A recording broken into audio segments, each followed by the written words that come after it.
Now let us talk about network models. This is from Data Communications and Networking, fourth edition, and for Ozan. The slides are copyrighted with the McGraw Hill companies. So this is from their courtesy. So let's start. We'll use the concept of layers in our daily life. In network model also, we'll see certain layers. Just as an example, consider there are two friends who want to communicate through a postal mail. Means they want to send the mail through post. Then the process of sending a letter to a friend would become complex if there are no services, first of all, or there is no post office, or the services which are provided by the post office. Post office is an office or an arrangement or the service providing facility that makes us to write a letter and just send it without even considering or relying upon or even worried about whether our letter will reach or not. And we are sure that the letter will reach to our friend and he is going to reply or respond. So we'll see in layered tasks, sender, receiver, carrier hierarchy.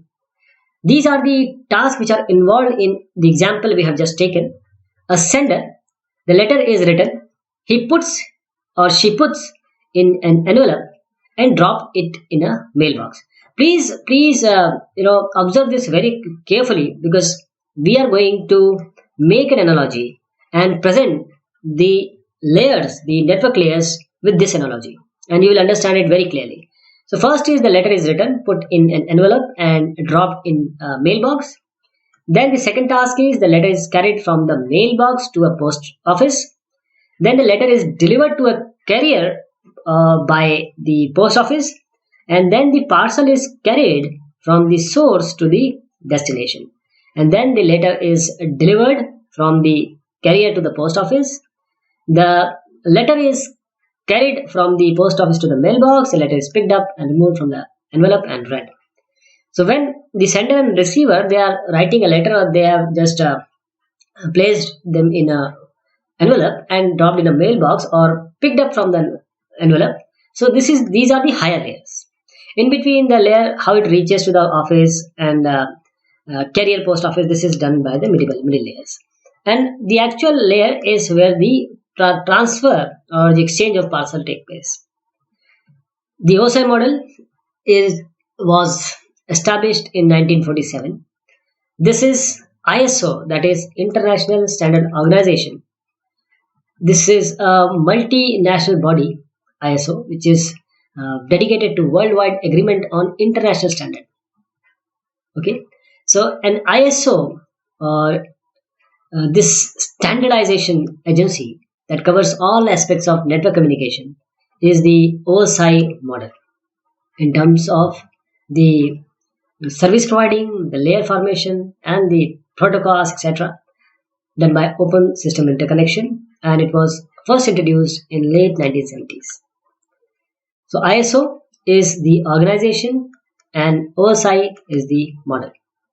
These are the 7 layers of ISO OSI model, or simply OSI model. We can learn it like this: APST NDP, that is application, presentation, session, transport, network and data link, and physical layer. This is the interaction between layers in OSI model. If the device A wants to send something to device B and vice versa, there can be various intermediate node in between. So this is the application layer. You have interface between these layers, and there is peer-to-peer protocol also. And when we come to this network layer, we have other network, data link, physical communication, and interfacing all the way. This is the exchange using the OSI model. What happens? First, this comes as say D7 with something placed by the application layer. Then it adds to it something placed by the presentation layer. Likewise, and here again you have some more by the layer which is above physical layer, APST NDP NDP, that is data link layer. It adds some more stuff here, and then some parity things can be done. And these bits are actually transferred or transmitted through the transmission medium, and this is how it reaches the receiver. So we'll try to describe the functions of each layer in the OSI model. We know by now these are the 7 layers. First is physical layer, the lowest layer. In this physical layer, this data is received from the data link layer and it is transmitted to the next physical layer, that is the to the data link layer. This is the sender end, this is the receiver end. So the physical layer is responsible for movement of individual bits from one hop, that is a node, to the next node. This is now a data link layer.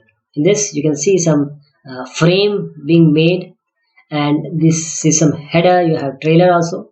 So header and trailer both are there, and this has come from network layer, this goes to network layer, this goes to physical layer, this has come from the physical layer. So the data link layer is responsible for moving frames from one hop or one node to the next. This is the hop to hop delivery, and these are various intermediary links.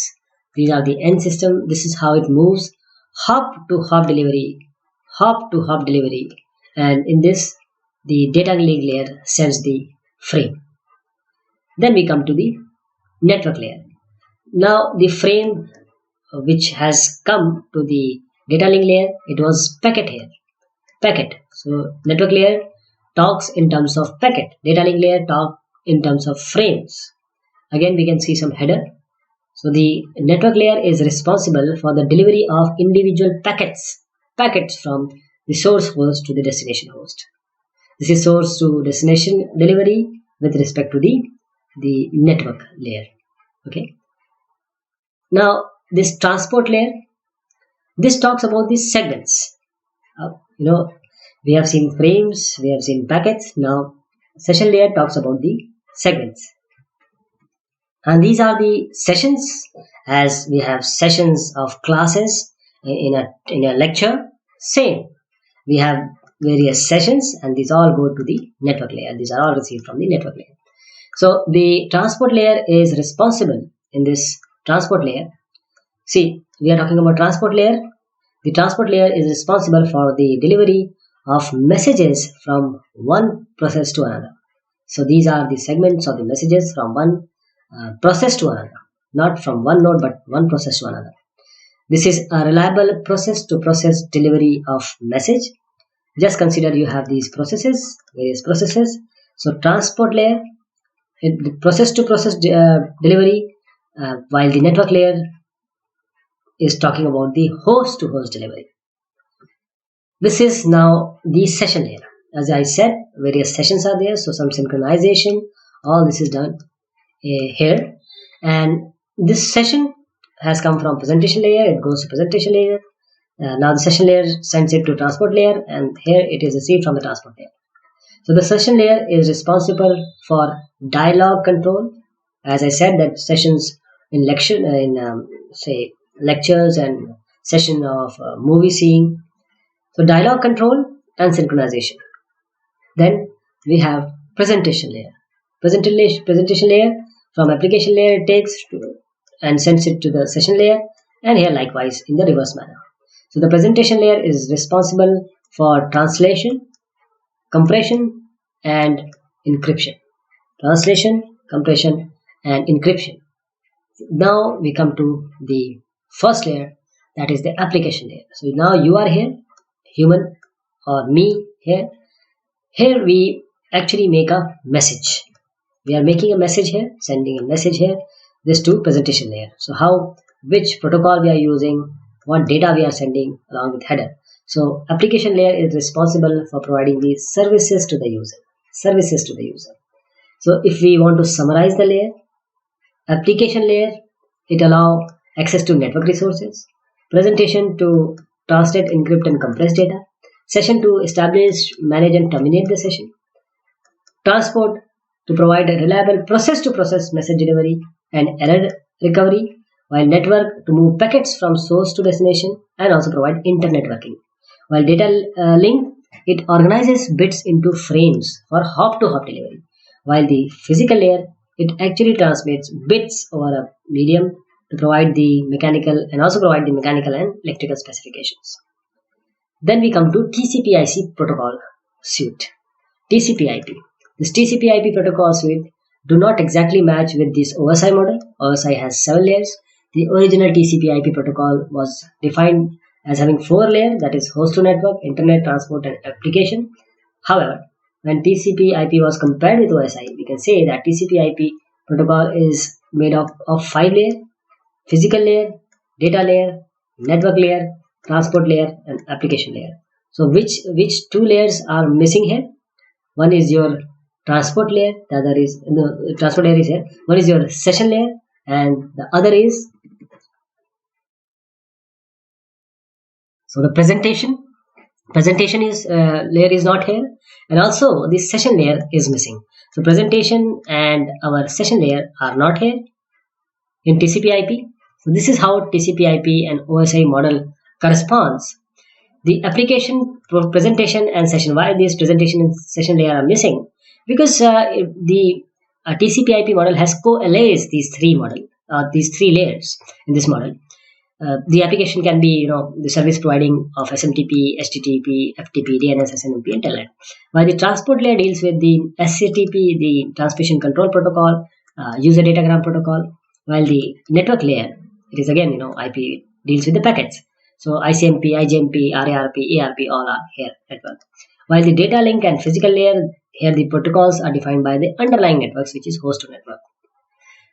What about addressing? So there are 4 levels of addresses that are used in internet employing this TCP/IP protocol: physical, logical, port, and specific. 4 level of addresses. These are the addresses: physical, logical, port addresses, and specific addresses. And these are the relationship of layers and addresses in TCP/IP. So application layer, processes, here you give the specific address. In transport layer, we give the port address. Network layer, we require the logical address for IP and other protocols. In data link layer and physical layer, we require actual physical layer or physical addresses. So specific addresses, port addresses, logical addresses, and physical addresses. This is the relationship of layers and addresses in TCP/IP. So we'll see in this figure, a node with physical address 10 sends a frame to a node with physical address 87. The two nodes are connected by a link, which is a bus topology local area network. And this figure shows the computer with physical address 10 is the sender, and the computer with physical address 87 is the receiver. Again, let me tell you again that a node with physical address 10, it sends, 87 receives, and these are connected by a bus topology network. So this is how, this is the destination address here. This is the source address because this is sending. You have a trailer also here. In this, you can see that the destination address, because it is 28, it is not matching. Because this is 53, it is not matching. So destination address is not matched. The packet is dropped here.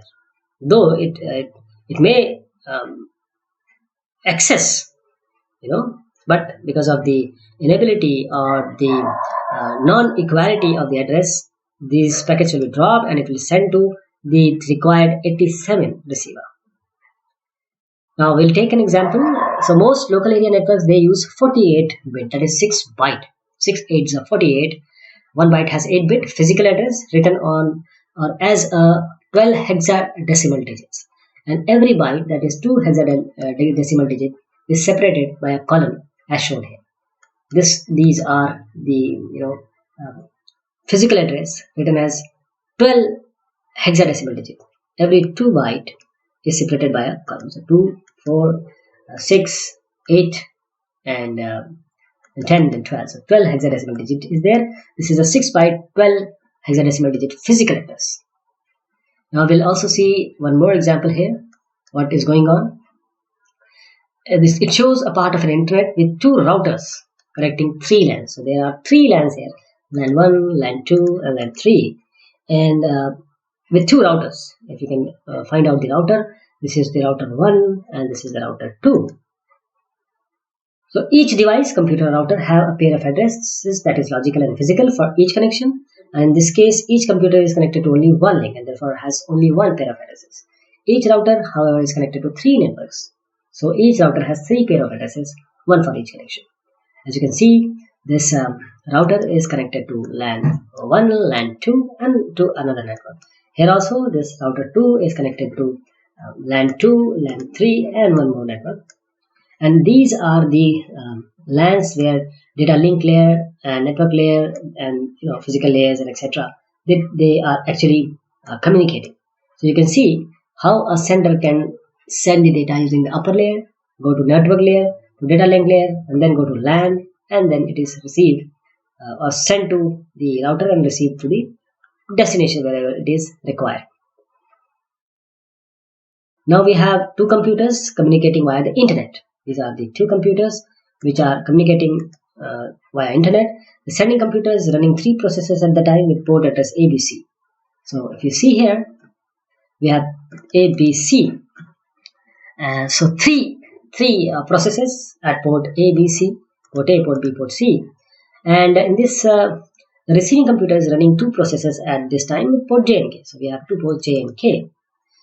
Process A is in the sending computer needs to communicate with process J. Now A wants to communicate to J in the receiving computer, and note that although physical addresses change from hop to hop, logic and port address remain the same from source to destination. That is why these physical addresses are changing. Logical port address, they remain same. So if you see here, these are the A to J communication, these are A to J communication, and in this AP they are coming on, but AJ will remain same, and we employ this application transport network data link layer TCP IP communication over internet. So the physical addresses will change from hop to hop, but the logical address, they usually remain the same. Then a port address, which is a 16-bit address, they are represented by 1 decimal number like this. This is a 16-bit port address by a single number. So this was about the network model. We have talked about OSI, ISO OSI model and TCP IP model. Thank you so much. Take care.